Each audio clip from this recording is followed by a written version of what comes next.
Hey everybody, it's Brian, and welcome back to the shop. So while you guys primarily know that I'm a wood turner, I actually enjoy all facets of woodworking. And today we're going to take a little break from the wood turning and concentrate more on a flat project. And that project is actually a cutting board. Now, if you look around the internet, you can see tons of videos on cutting boards. Well, this is just going to be my version of it. And as with my turning projects, which have a lot of pieces and a lot of segments, so is this cutting board. But I'm going to show you some tricks along the way to make a very complicated project very easy. So, let's get started. Now you may be asking yourself, why a cutting board? Well, a couple of reasons. First, it's a very good beginner project that almost anyone can do with a minimal set of tools. Obviously, the more tools you have, the easier and faster you can get the job done. But with a table saw and a sander, you can still knock this project out in a weekend. Second reason is, well, I need a cutting board. If you go out and you try and buy a nice end-grain cutting board of any substantial size and thickness, you're going to pay quite a bit for it, upwards of $50 or more depending on what you want.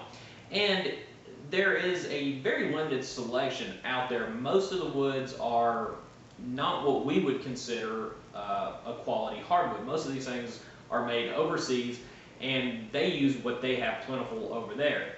Okay, but if you go out and you try and find, say, a nice maple or an oak one, that actually gets a little harder to find and you will pay a premium price. By making one ourselves, using scrap, really, around the shop, we're using just about a board foot, maybe a board and a half foot of material. So even using a nice exotic wood like we're going to use, we can still make this project for about 10 bucks. So that's pretty hard to argue with. So before we get started, let me show you a picture of what we're trying to build. Pretty cool. Now it does look like there's a lot of pieces, and there is, but it's not as complicated as it looks. In fact, I have a little secret weapon that I'd like to show you guys now. Okay, welcome to the Cutting Board Designer software, and I want to thank Jay right off the bat for this program. It's very good. I really like it.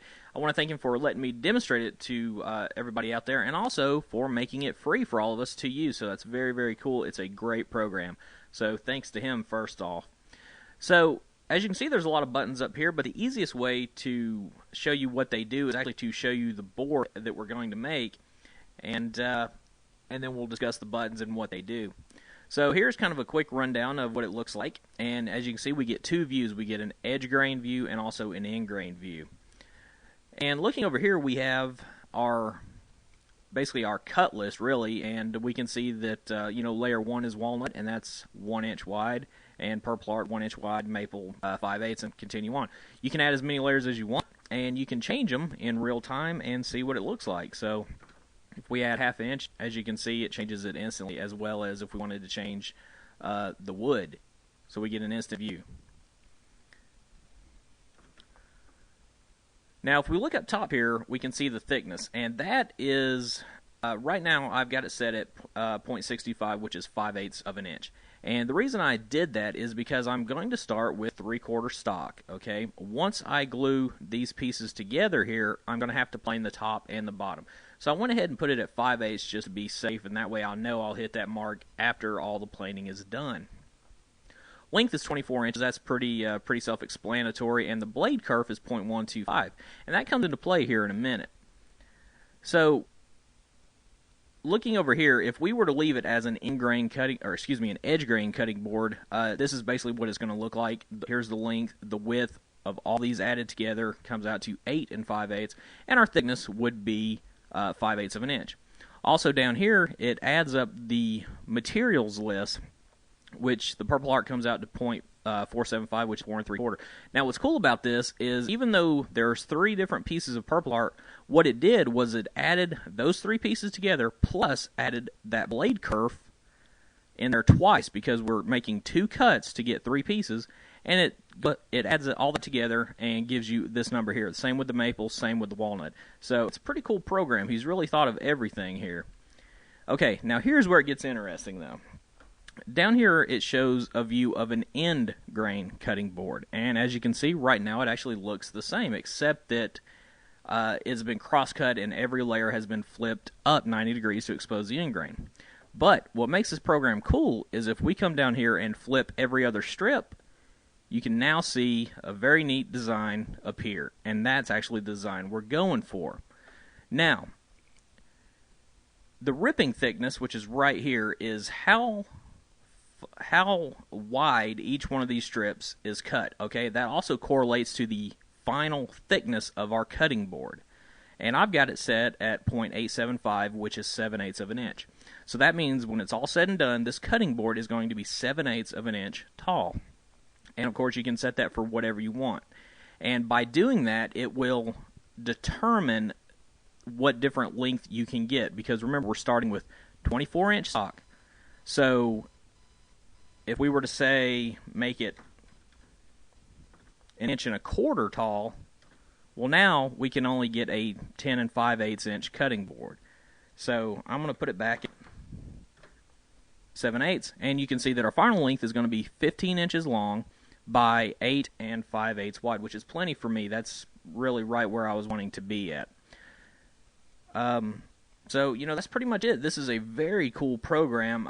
I can't thank him enough for, making it and letting everybody else use it as well. There's a few other little buttons on here that you guys can play with. I didn't want to bore you with it too much. I just wanted to kind of give you a quick rundown of what it can do. But, again, thanks to Jay for that, and also thanks to Cam Studio for their great screen capturing software. That's how I made this. So, thanks to you guys both, and let's get back out to the shop. So thanks again to Jay for this awesome program. And don't worry, there is a link to the download in the description. So now that we know what we're doing, let's get started cutting some wood. Here's a quick look of the materials that we're fixing to use, and that is some maple, Purple Heart, and walnut. Now, a thing about the maple, if you have some really nicely figured maple, this is not the time to use it. You will not see it. Once we cut it and flip the end grain up, you're never going to see it. So don't waste a nice figured piece of maple on this. Use just some regular straight grain maple if you have it. Now, the great thing about this project is it allows us to use up some scrap.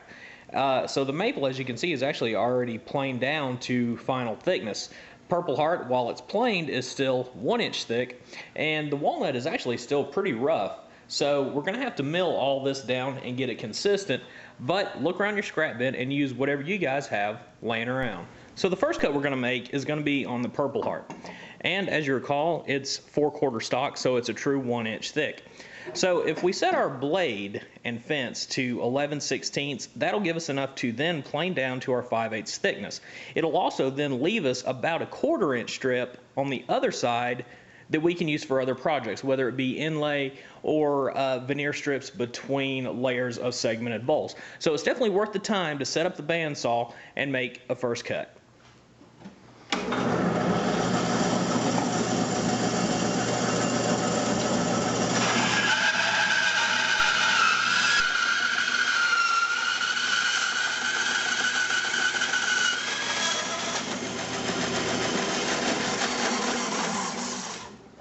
Remember, always use a push stick, especially on a blade like this. This is actually the blade that I use to rough out bowls, so it's a very aggressive 3-tooth per inch blade, so you don't want to mess around with it. But here we go. So now we have a thin slice that we can then plane down and use for whatever project we want. But for this one, this is what we're after, 11/16, and then we'll plane it down to 5/8. The walnut, however, is 3/4 of an inch. So if we were to try and run this through the bandsaw, the piece that we're left with is really not going to be, enough to mess with. So in this instance, I find it easier just to go ahead and run it through the planer.